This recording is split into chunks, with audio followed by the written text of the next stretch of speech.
Safiya ballar taamlari qo'rim darsxonamizga kelgan barliq xonim qizlar bugun kutilgan yangi dars oilada qurg'oq yesipurchaq qo'rimiz tayyorlash.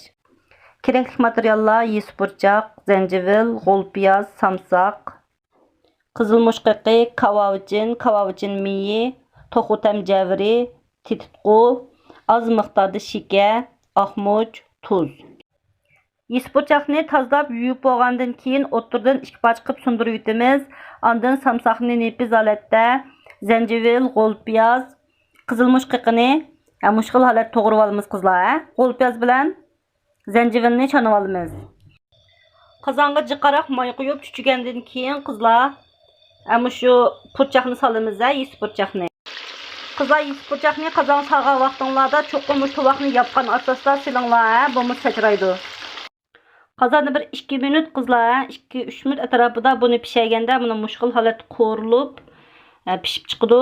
Ondan biz samsoq, zanjivil, qizil mushqiqi, shu g'o'lpiyozlarni birlikda qo'yib olamiz bir qachiga. Qizlar shu qozonga yarim cho'mich atrofida moy quyib, samsoq, zanjivil, qizil mushqiqi, shu pishirib olgan yesipurchaq hammasini solamiz. Zanjivil hammasini solamiz. Silib, shu o'tni yoqqandan keyin qizlar qolgan bosqichlarda biz dardamonlarni ishtik solamiz jumu. Tuzni, vijing, jijing, kavavcin miyi, yirikalatki kavavcin, oqmuch. Fakat şekerini solmaymiz qizlar.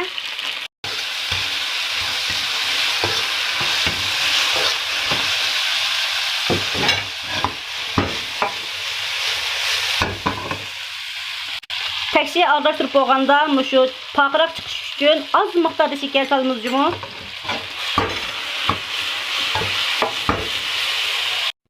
Taksiga usib olgandan keyin az miqdorda gunjut chechib, bezak keltirsak bo'ldi. Qizlar mana qurg'oq holatda qo'rilgan yesipurchaq qo'rmimiz tayyor bo'ldi. Darsda bilmagan, tushunmagan nuqtalar bo'lib qolsa, ayrimxonada so'rasanglar bo'ldi. Bugungi dars tamom qizlar.